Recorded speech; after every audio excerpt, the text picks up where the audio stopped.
Ya son las 9 de la mañana con 10 minutos de regreso con ustedes y preparados para nuestro panel del día de hoy. Tenemos ya las conexiones listas para empezar a conversar con la diputada del Partido Comunista, presidenta además de las Juventudes Comunistas, Daniela Serrano. Diputada, ¿cómo está? Muy buen día. Muy buen día a ti, ¿cómo estás tú? Muy bien, gracias por acompañarnos en esta oportunidad, lo mismo que al investigador de la John Glenn College of Public Affairs de la Ohio State University, Felipe Caro López. ¿Cómo estás, Felipe? Muy buenos días también para ti. Buenos días, Rodrigo, ¿cómo estás? Todo muy bien, oiga, muchas gracias por acompañarnos en este cierre de semana y poder ir abordando todos estos temas que han estado marcando bastante la agenda. Y queremos partir efectivamente con todo lo que ha estado en torno a la figura de la ministra Ángela Vivanco y finalmente esta expulsión que se materializó el día de ayer a propósito de su relación con el abogado Luis Hermosilla, que todos sabemos ha estado protagonizando este caso Audios. El Pleno le atribuyó un patrón de comportamiento alejado de la probidad, integridad y transparencia. Aprovechó su presidencia en la tercera sala para presionar a relatores y priorizar las vistas de causas que eran de su interés. Es parte de lo que se establece en esta comunicación que finalmente entregó la Corte Suprema.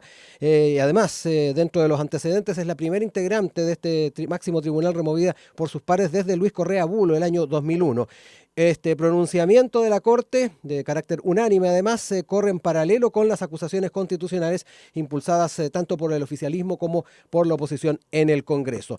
Queremos partir con esto porque también tenemos un elemento que tiene que ver con otra acusación constitucional que se estuvo revisando el día de ayer. Quiero partir con esto, eso sí, junto a ustedes. Diputada, me quedo con usted para empezar, seguirle un poquito la huella a lo que es esta noticia que se conoció el día de ayer y obviamente todo lo que viene de la mano desde la perspectiva de la señal finalmente que se da a la opinión pública con esta salida, pero también la tensión que genera el tema de las influencias dentro del Poder Judicial. Diputada.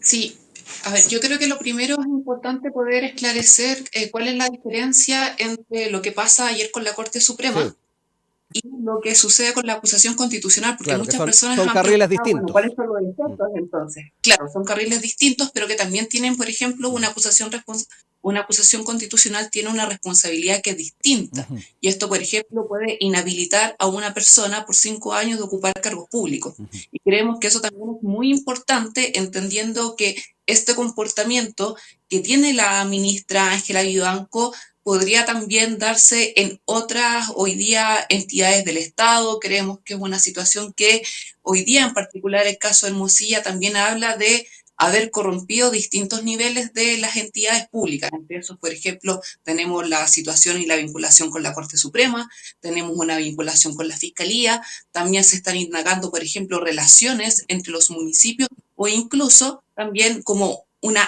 lista más del caso de Hermosilla, pero que creo que ha salido a la luz y hay que ver también qué influencia hubo o no a propósito de todo lo que pasaba desde el Ejecutivo, desde el ministro del Interior también. Podría haber una lista, sobre todo en universidades privadas, entendiendo, por ejemplo, que gran parte de este caso y de las cosas que se empiezan a conocer de personeros, principalmente de la derecha, principalmente ahí Chile Vamos, y como una de las personas también más importantes, más influyentes, uno de los fundadores de la UDI, uno de los coroneles de la UDI, que en su momento ahora renuncia a este partido, es parte de todo este entramado. Y yo creo que es importante entonces poner en valor que la acusación constitucional tiene que ir, sigue su curso. Sin embargo, lo que sucede en la Cámara con dos acusaciones constitucionales, yo creo que también habla de un manejo político que se le quiere dar a la situación, y en particular yo no estoy de acuerdo con el manejo que se dio de esta acusación Ujú. constitucional Ángela Vivanco y mezclarla con la del ministro Muñoz. Y lo digo principalmente porque creo que haber votado dos acusaciones constitucionales que además también eran de hecho bastante inconexos, claramente vulnera el debido proceso. Sin embargo, ahí la interpretación del secretario general de la Cámara hace ver que se podía ver, entonces creo que desde ahí hay una responsabilidad justamente de poner una cortina de humo por parte de la derecha, de vincular dos hechos o dos actitudes reprochables de ministros de la Corte Suprema en una sola acusación constitucional para justamente esconder que en particular lo que estamos hablando con en el caso de la ministra de la Corte Suprema tiene directa relación con un caso bastante bullado, que es el caso Audio, donde incluso como Cámara de Diputados y Diputadas hemos hecho sesiones especiales para abordar esta situación, pero que no nos hemos encontrado con la voluntad del todo del oficialismo para hacer cursar estas sesiones especiales para poder analizar todas las aristas de este caso. Entonces, yo creo que el tema de las acusaciones constitucionales, que si bien se aprueba la que se presentaron juntas, viene la del oficialismo, creo que también es muy importante que pueda avanzar y que el Senado, que es quien es el jurado, quien es quien decide, tenga todos los antecedentes, ya sea puede separar estas dos acusaciones, de hecho lo va a hacer la primera que se presenta, y tiene que también evaluar en su mérito la acusación constitucional que nosotros votaríamos el día martes, que solamente va dirigida a Ángela Vivanco, entendiendo que la potestad y también respetando el debido proceso, los diputados como una de las cámaras también que se hace cargo de la admisibilidad de las acusaciones constitucionales, no puede mezclar hechos que creo que si bien pueden ser conductas reprochables, no pueden ser casos distintos. Felipe, voy contigo ahora también para que me cuentes cada uno de estas aristas. Ahí bien también lo señalaba la diputada, el carril que tiene que ver con el pronunciamiento de la Corte Suprema, pero por otro lado lo que se está llevando adelante en el Parlamento con las acusaciones constitucionales propiamente tales. Frente a ello, conocer también tu apreciación, también estos elementos que pusieron sobre la mesa parlamentarios del oficialismo en torno a la forma en que se presentaron estas dos acusaciones en temas que eran distintos. Te dejo la palabra también para entrar en aquello. Sí, o sea, primero resulta un poco curioso considerando que el proceso de una acusación constitucional es justamente el control establecido dentro del poder político del texto fundamental que es la Constitución, y por lo tanto toda la arista que tiene en base a ese mismo control, considerando que los parlamentarios son representantes de la voluntad popular, tienen una arista política. Entonces, decir que las acusaciones constitucionales tienen una arista política es un poco redundante, porque en realidad es así. Lo que pasa es que tienen que tener ciertas características propias y tienen que tener una serie de requerimientos para poder establecer el procedimiento plenamente como tal. Entonces, dentro de las autonomías de los poderes del Estado, claramente las interpretaciones que se hacen pueden ser un poco curiosas, dependiendo de las características que tengan cada una de la legislatura o que tenga cada uno de los ciclos, porque en realidad depende muchas veces de las composiciones de las cámaras y muchas veces los balances de las fuerzas políticas para poder tomar un procedimiento de una manera o un procedimiento de la otra. O sea, si nosotros fuéramos un poco más estrictos en el sentido práctico de la palabra, yo creo que la acusación del oficialismo debería ser sencillamente rechazada porque tiene problemas estructurales de forma y por lo tanto esa acusación no debería continuar dentro del proceso sencillamente porque se estableció un proceso de copy-paste de una acusación que tiene características distintas en contra de un ministro de Estado y no contra un ministro de la Corte Suprema. Y considerando lo fundamental, que es básicamente cuál es la razón por la cual se inicia una acusación constitucional. Entonces, es complejo, porque de todas maneras, acá claramente, si fuera sencillamente por regirse dentro de las normativas establecidas, la ministra Vivanco no podría ser acusada en ninguna de los dos niveles que actualmente se están discutiendo en la Cámara de Diputados, porque los dos estarían 100% peleados contra el procedimiento. Pero como son instituciones autónomas y tienen la capacidad de poder obviar sus propios errores, y muchas veces son errores bastante groseros, por no decirlo de una manera elegante. En realidad uno esperaría que de los representantes, sobre todo de la Cámara de Diputados, si van a presentar estos niveles acusatorios, lo mínimo que tengan son asesores con la calidad necesaria para poder presentarlo y estableciendo correctamente cuáles son las causales por las cuales se están estableciendo. Entonces también hay una crítica que se tiene que hacer como cuerpo colegiado, en la medida de que si van a utilizar esta herramienta que está establecida en la Constitución, lo hagan con un estándar alto. Y básicamente lo que hemos visto en estas dos acusaciones constitucionales es que el estándar ni siquiera pasaría el examen de un profesor de constitucional. Y esto yo le digo porque en realidad es un reflejo, por decirlo así, del deterioro de la calidad del trabajo dentro de las instituciones. Y sí, es una crítica bien importante, no tan solo desde una perspectiva académica, sino desde una perspectiva de un ciudadano que ve un espectáculo que en realidad está muy alejado a la calidad de las políticas y a la calidad de las discusiones que habían hace 10 años atrás. Entonces, salvaguardando todos esos elementos, en realidad justamente a través de la propia autonomía que tiene el Poder Legislativo, e insisto, la autonomía de poder obviar sus propios errores, que son bastante evidentes y bastante groseros, tiene la capacidad justamente de poder mantener una estructura sistemática, por decirlo así, en las siguientes etapas de lo que pasa con estas acusaciones constitucionales. Ahora, en el caso particular de la ministra Vivanco no tiene ningún tipo de piso político para poder sostenerse y para poder salvar, por decirlo así, su acusación constitucional. El caso del ministro Muñoz en realidad es uso de información privilegiada y en realidad es parte también de la gran crítica que se hace a la estructura en la cual se toman las decisiones en el poder en Chile, no solamente en el legislativo, que normalmente es el que más está en la palestra, sino que también desde el poder judicial. En realidad es bastante complejo el poder sostener que el ministro Muñoz no conocía la relación de la compra de estos departamentos de parte de su hija.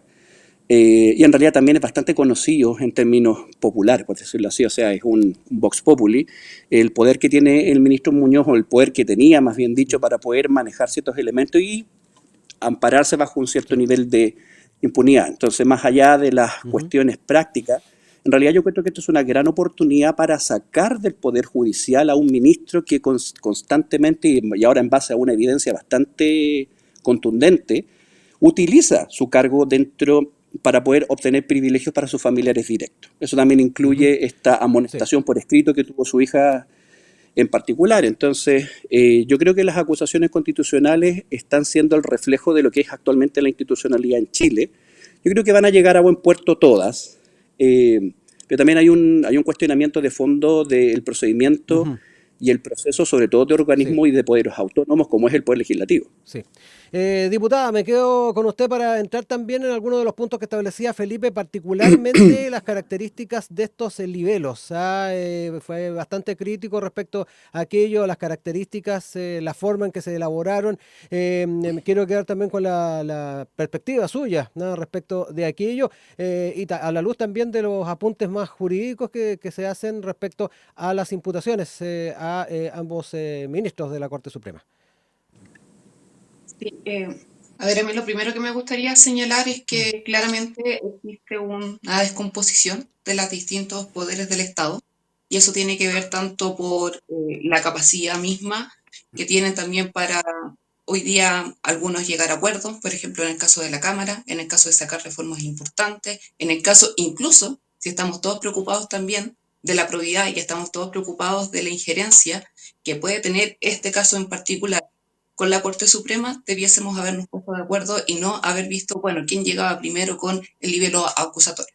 Eso yo creo que es una de las primeras cosas. Sin embargo, cuando nosotros comenzamos a estudiar todas las implicancias del caso Hermosilla, también nos encontrábamos con una defensa bastante restricta por parte de la oposición de querer cerrar este caso, cerrarlo en particular como un hecho político, porque nosotros no cerramos, nosotros no hacemos la fiscalización, nosotros en particular no hacemos la investigación, a eso me refiero. Cerrarlo como un hecho político cuando nosotros llegamos a las sesiones especiales, entonces ahí claramente hay una descomposición en cuanto a quién llega primero con el punto político o quién llega primero con la acusación, y yo creo que en particular con nuestra acusación sí se reconocen, y yo digo nuestra acusación porque siempre hablo de cuerpos colectivos, a mí no me gusta decir, no, bueno, acá en particular hay 10 diputados que son los firmantes porque yo también soy parte del oficialismo y en particular tuve el texto después y diciendo acá hubo un error en cuanto a cómo se citó la causal.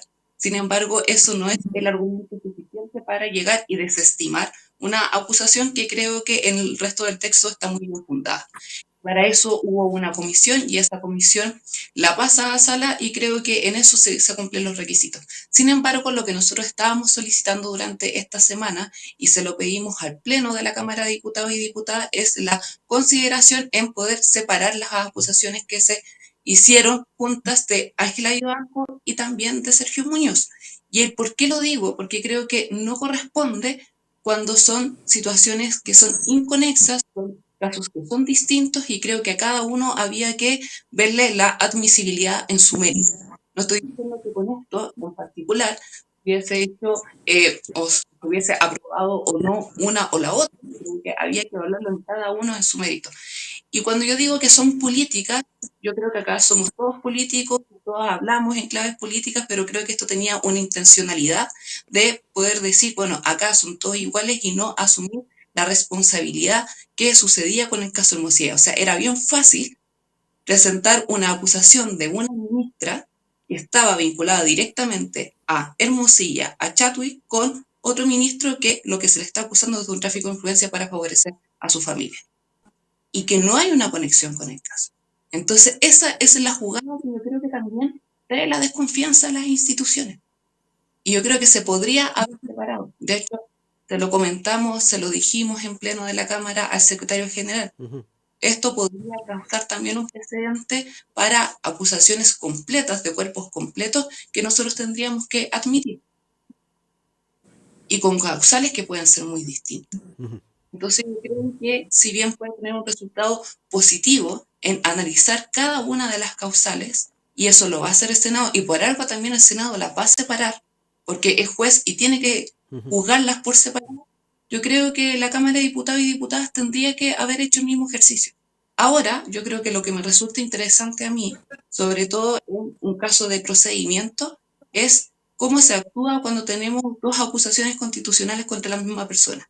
O cómo se actúa, por ejemplo, cuando tenemos dos acusaciones constitucionales con causales distintas. Pero que al momento del ingreso a la sala se pasa a la misma comisión. Yo creo que quedó un vacío.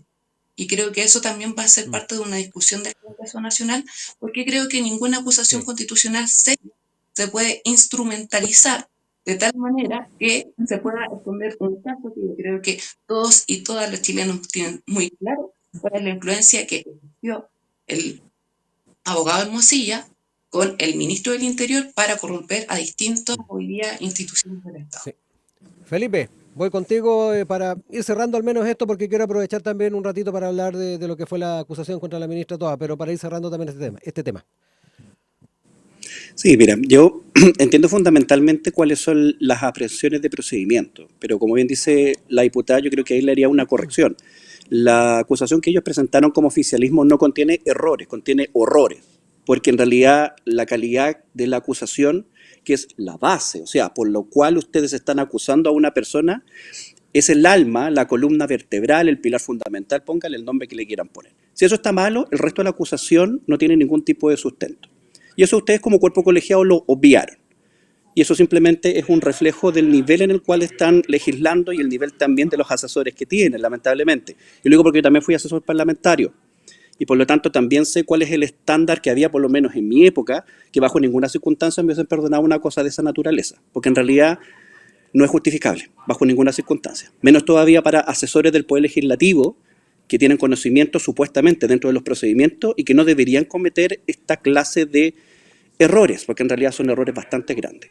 Entonces, bajo esa perspectiva, nuevamente, insisto, el poder de la autorregulación que tienen los cuerpos colegiados, sobre todo de un poder independiente, es fundamental para poder mantener las estructuras de poder y para poder mantener los procesos de decisiones.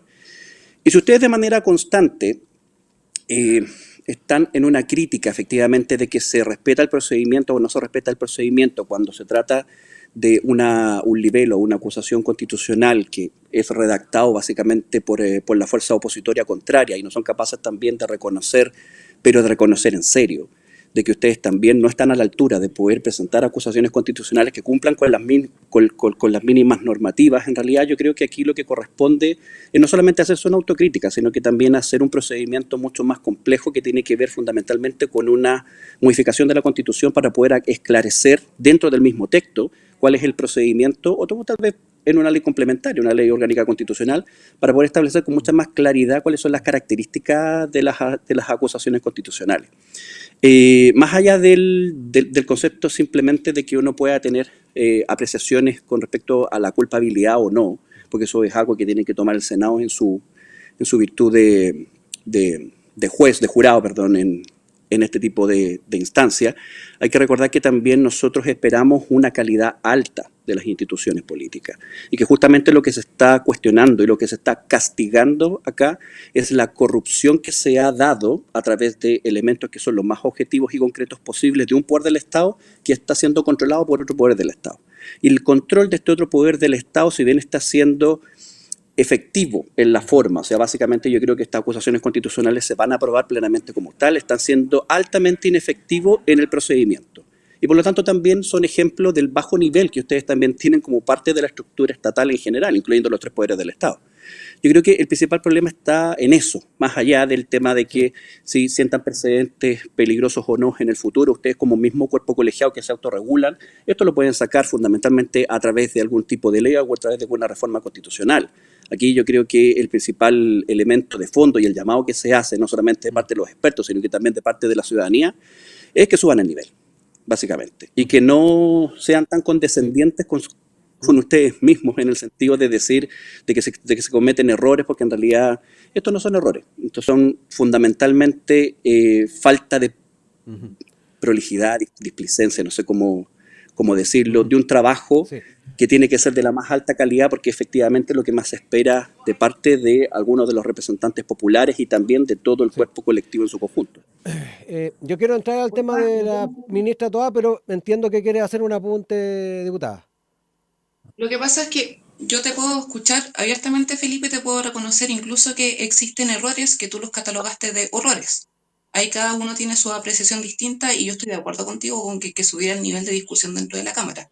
Y no solamente con una acusación constitucional o no, sino que incluso en materia de reformas importantes. Sin embargo, lo que no he escuchado y es el por qué y si a ti te parece bien haber juntado dos acusaciones constitucionales que tienen causales que son distintas. ¿No te Felipe. parece, O sea, no te parece parte también de un esquema para justamente tapar un caso que sabemos que está ligado directamente con la derecha? para todos los efectos prácticos, si nosotros lo vemos desde una perspectiva netamente del procedimiento, ambos niveles están absolutamente fuera de norma, bajo mi perspectiva. Pero es una cuestión de procedimiento. Ahora, si tú me dices, ¿hay un trasfondo político? Por supuesto que sí. Igual que la acusación que presentan ustedes como oficialismo y las que presentaron también cuando fueron en su momento oposición, tenían todas un trasfondo político porque ustedes son un cuerpo colegiado político. Entonces, por lo tanto, no se puede presumir que no existe esa intencionalidad dentro de las acciones que ustedes toman como cuerpos colectivos, porque es parte fundamental también de los representantes populares que ustedes tienen en democracia. Si ustedes son representantes populares de las voluntades. Yo soy bastante crítico de los procedimientos de las acusaciones constitucionales en general. En este caso yo encuentro que se justifican plenamente. Entonces, claro, en términos reales, que se hayan juntado dos acusaciones constitucionales para dos personas distintas en uno solo, básicamente con una definición política para poder presionar, al contrario, a tener que aprobarlas en su conjunto, claramente es una cosa que se escapa totalmente al procedimiento. Ahora, ¿cuál es el problema del procedimiento? Que ustedes como cuerpo regulado no tienen la capacidad de autorregularse, válgame la redundancia, de los propios procedimientos que ustedes tienen. Y ahí también hay una responsabilidad que tienen como cuerpo colegiado, dicho sea de paso, Sí. pero también desde una perspectiva más profesional. Yo nunca he dicho de que la primera acusación, la que presenta Chile Vamos, junto con la oposición, está bien redactada. De hecho, todo lo contrario. Yo encuentro que está pésimamente redactada, está pésimamente justificada. Pero ahí habla bastante, mucho más de la capacidad que tiene la propia institucionalidad que ustedes representan para poder generar ese vínculo y esa autorregulación. Quiero cerrar el bloque hablando también de lo que fue esta acusación que se votó finalmente contra la ministra Carolina Toá. Se rechazó finalmente, hubo 67 votos a favor, 76 en contra, 7 abstenciones. Y en ese sentido, importante también dar una vuelta a aquello. La ministra también tuvo algunas declaraciones. Hoy ganamos jugando limpio, ganamos jugando con la verdad, pero no hay satisfacción ni nada que celebrar, especialmente porque la batalla que queremos ganar no es esta. Es una que se juega en otra parte, se juega en las calles y con otras herramientas a propósito del ámbito de la seguridad y que está obviamente dentro del el nivelo planteado por el Partido Republicano. Diputada, también brevemente con esto. Sí, yo creo que lo que sucede ayer es una acusación constitucional que carecía de fundamento. Todas las acusaciones constitucionales, y acá estamos consiguiendo con Felipe, tienen una arista política.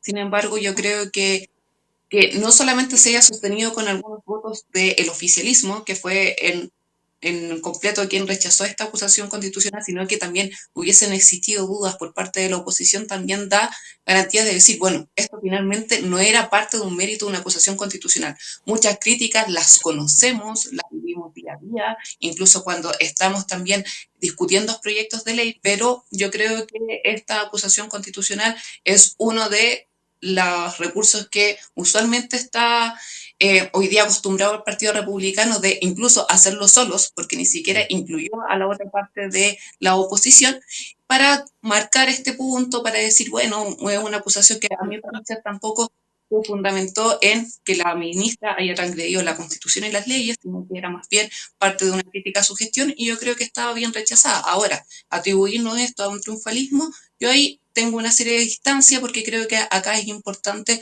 hoy día en cómo también el Congreso Nacional, y en eso compartiendo una crítica, de diciendo, bueno, acá cómo nos tomamos en Sí. serio nuestro rol, que no significa solamente tramitar y tramitar leyes, sino también hacernos cargo de una estrategia. Yo creo que es lo que falta en materia de seguridad. Felipe, para cerrar el bloque. Sí, mira, como bien dice la diputada, esta acusación constitucional respondía a una estrategia política electoral, sobre todo por el tema de las elecciones municipales, justamente para poder volver a establecer como punto neurálgico la seguridad dentro de la discusión pública, sacar un poco el tema más de conventilleo, por decirlo así, de lo que había sucedido en las últimas semanas con el caso Hermosilla, ahora que se filtran estos chats de cómo trataba a Evelyn Matei o cómo trataba al alcalde Carter, que en realidad ya pasan a ser un poco más de farándula política más que nada. Y por lo tanto esto también refleja en lo que se ha transformado este instrumento constitucional, se ha transformado en una herramienta para poder hacer política plenamente como tal, para poder tratar de manejar ciertos elementos en la agenda pública, para poder manejar y poner ciertos puntos en términos en la discusión política. Y en ese sentido, considerando que en realidad las expectativas que se tienen del desempeño del Partido Republicano, no solamente dentro de la elección municipal, sino para lo que viene a futuro. Recordemos que en realidad acá, además de las elecciones plenamente como tal, lo que se está discutiendo en 2 semanas más es cuál es la hegemonía y el balance de fuerzas de las distintas fuerzas políticas y los conglomerados que existen en Chile. Y que por lo tanto en realidad lo que está haciendo el Partido Republicano es apostar bien fuerte a poder transformarse en la primera fuerza electoral en términos de cantidad de votos y representatividad a nivel de lo que es la derecha y la centroderecha. Entonces al final las acusaciones constitucionales nuevamente se transforman en eso, en una herramienta para poder generar una estructura de campaña política, para poder tratar de volver a centrar, por decirlo así, la discusión pública en términos de lo que es la seguridad, estrategias bajo todas circunstancias en las cuales yo no estoy de acuerdo, porque en realidad las acusaciones constitucionales están estructuradas de otra manera, e independiente de que tal vez existan críticas dentro de la gestión que pueda realizar la ministra, yo creo efectivamente que en realidad aquí la responsabilidad de poder evaluar cuál es la gestión y el desempeño que tiene su gabinete es siempre del presidente de la República, y eso es una cualidad que debe ser mantenida a lo largo del tiempo, que es parte también de los procedimientos de cuidar la institucionalidad, no criticar al equipo de trabajo, porque en realidad el procedimiento mediante el cual la ciudadanía tiene para poder evaluar el trabajo de un gobierno son cada 4 años a través de las elecciones. Y las acusaciones constitucionales deberían volver a ser lo que eran, simplemente instrumentos de manera muy extraordinaria ante procedimientos y problemáticas demasiado explícitas, por decirlo así, o en realidad a través de casos que sean lo suficientemente escandalosos como para poder implementar esa herramienta, y claramente eso se ha perdido. Ya son las 9 de la mañana con 42 minutos. Retomamos nuestro panel del día de hoy, recordándoles que estamos junto a Felipe Caro López, investigador en la John Glenn College of Public Affairs de la Ohio State University, y también con la diputada del Partido Comunista, presidenta además de las Juventudes Comunistas, Daniela Serrano. Cambiamos de tema y nos vamos a todo lo que ha estado de la mano de las revelaciones del fiscal nacional Ángel Valencia respecto a estos encuentros que mantuvo con el abogado Luis Hermosilla y el ex ministro del Interior Andrés Chadwick, a pocas semanas de entrar a la fiscalía en su actual cargo. Hay un tema de la visión que se está planteando desde distintos sectores respecto a aquello, y también tomemos en cuenta de que en su momento a Valencia se le había consultado respecto a estas reuniones, pero omitió en el momento en que se le consultó.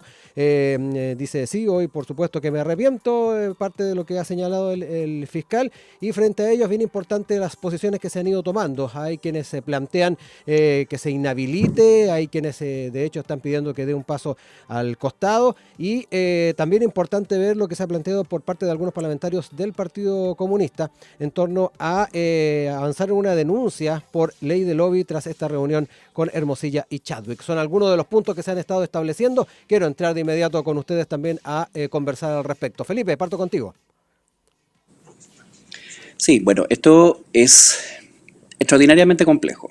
Y es extraordinariamente complejo porque en realidad estamos hablando de la autoridad que está encargada de hacer la mayoría de las investigaciones, no solamente a la ciudadanía, sino que muchas veces también investigaciones de alto nivel de connotación pública, considerando cuáles son todos los instrumentos y las herramientas con las que cuenta el Ministerio Público. Entonces, es complejo, es complejo. Mira, yo me voy a detener un poquito en el tema del caso del fiscal Guerra, porque en el caso particular de la investigación que se abre en contra del fiscal Guerra, yo me atrevería a decir que es la primera en todo este procedimiento que se está llevando a cabo en donde se está investigando el quehacer de un investigador, de un fiscal en el ejercicio diario de su trabajo.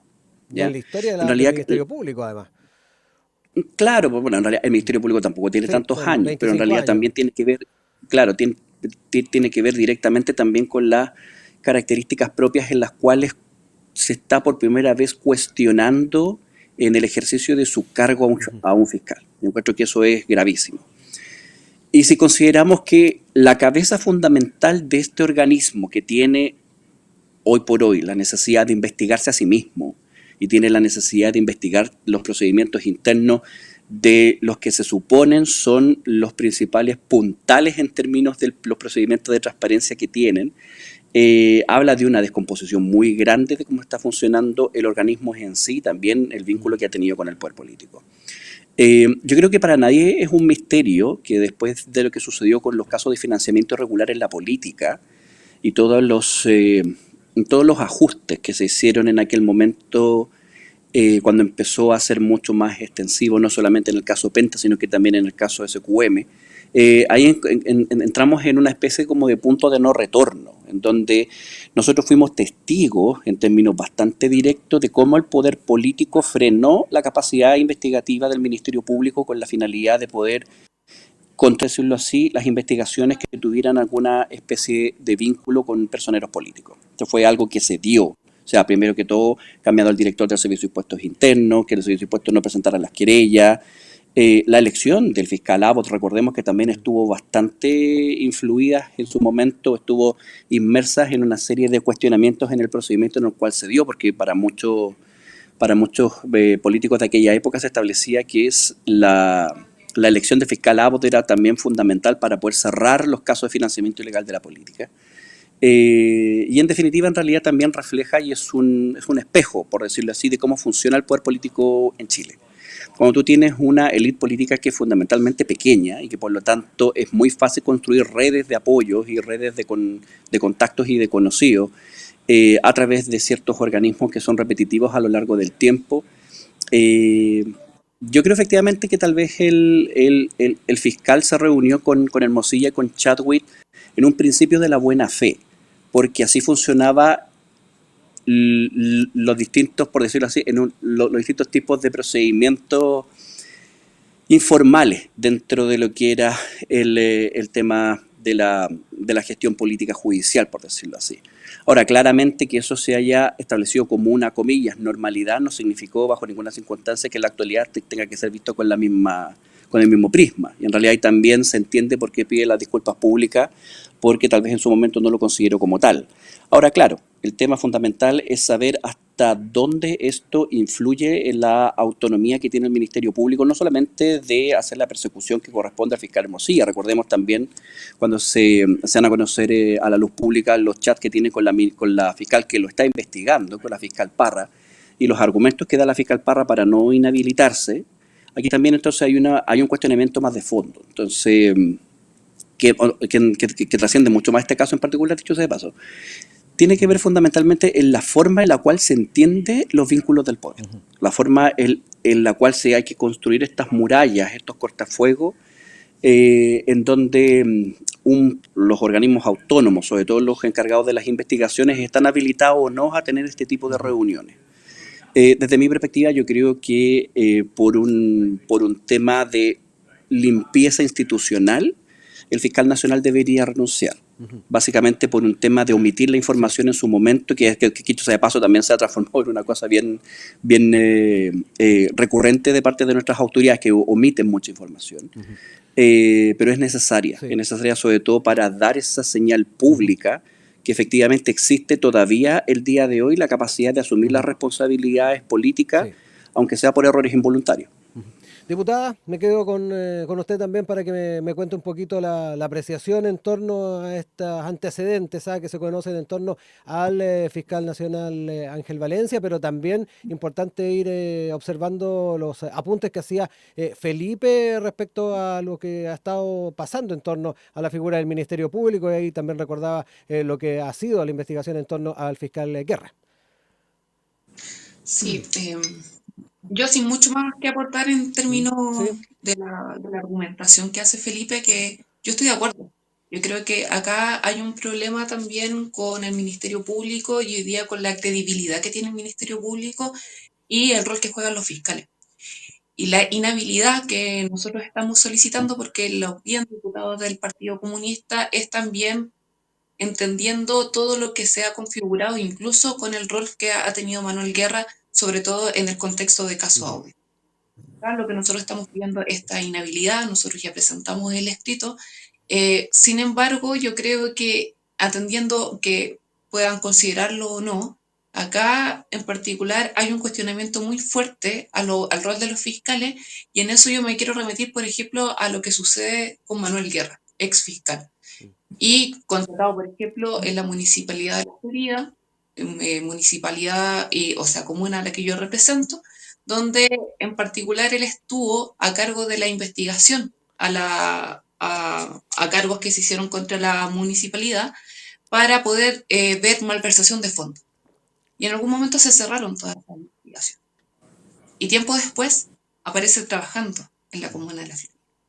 Entonces, para este mismo efecto, nosotros estamos pidiendo la inhabilidad, porque si ya sí se ocultó información.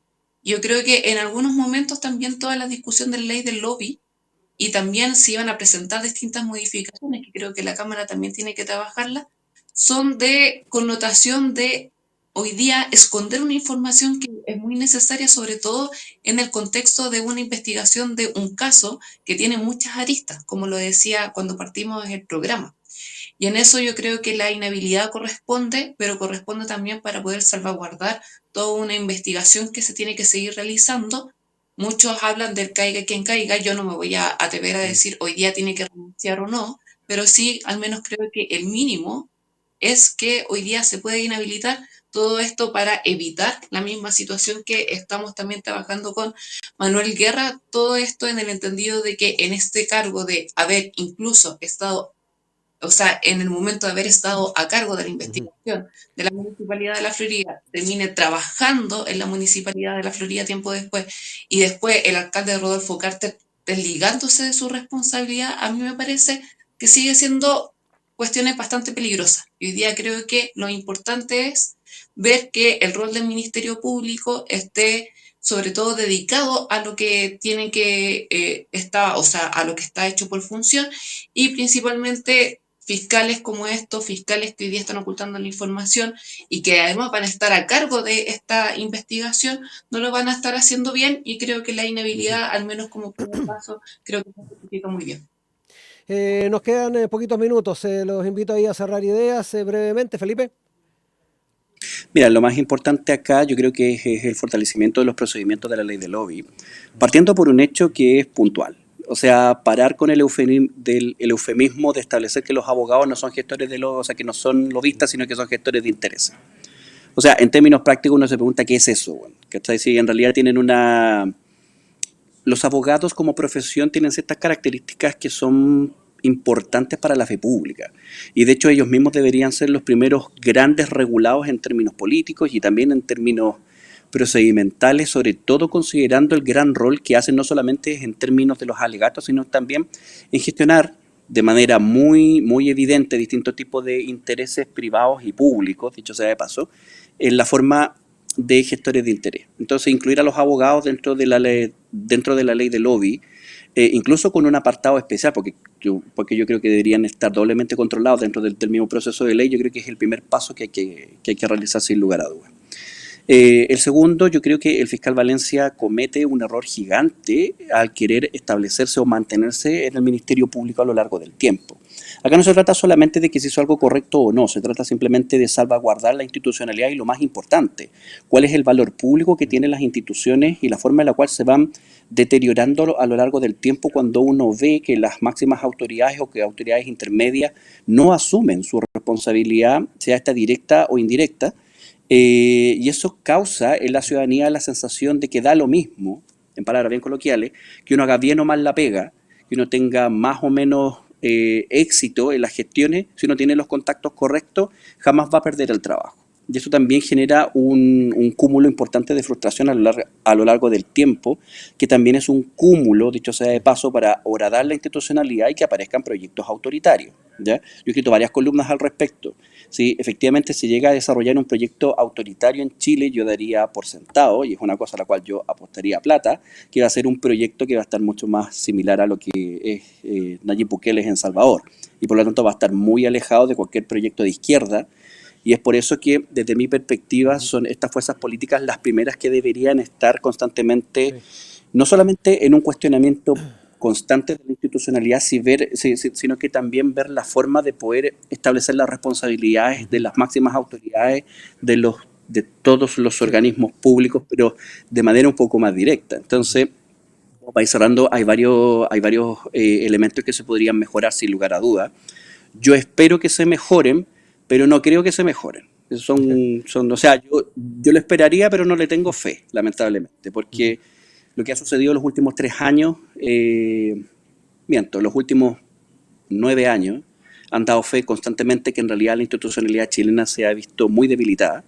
La calidad de las políticas públicas también se ha visto debilitada y eso es lo único que hace es horadar el vínculo que tiene la ciudadanía con los procesos y los proyectos democráticos. Sí.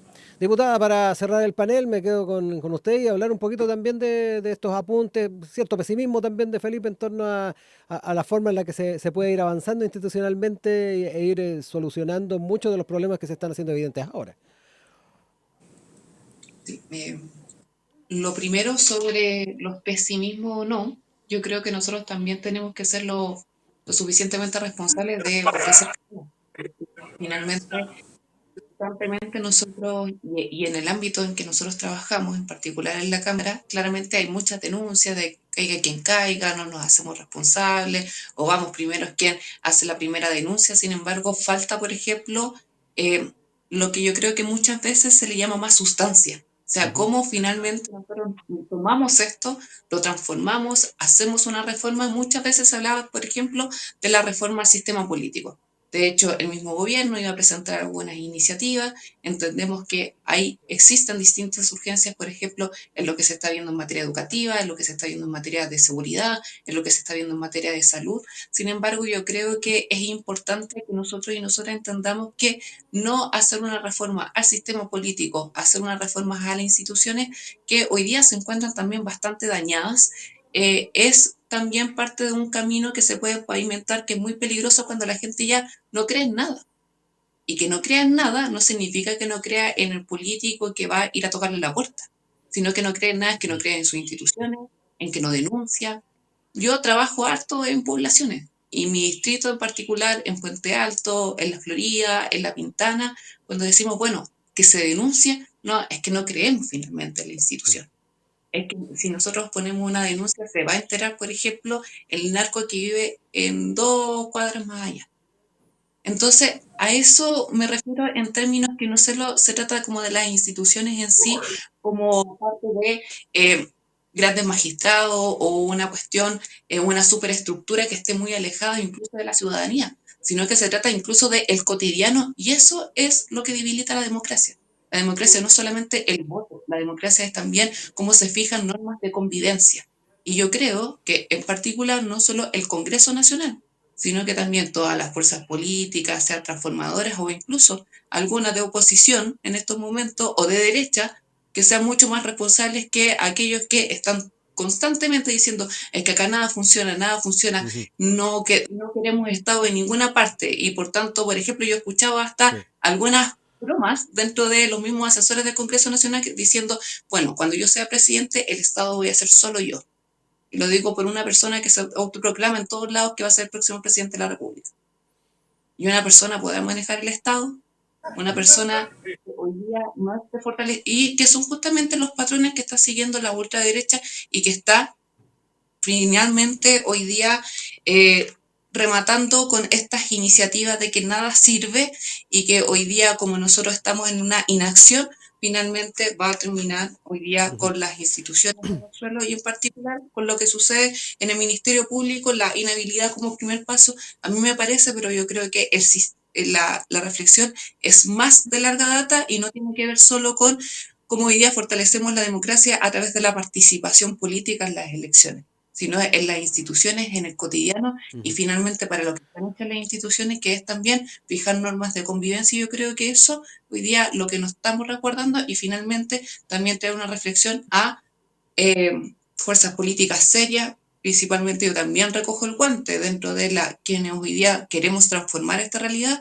pero la transformación de la realidad no pasa solo por la Sí. denuncia, sino por la acción.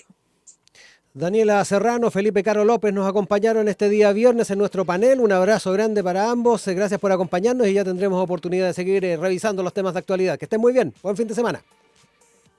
Chao, Rodrigo, gracias por la Chao, que invitación. estén bien. Chao.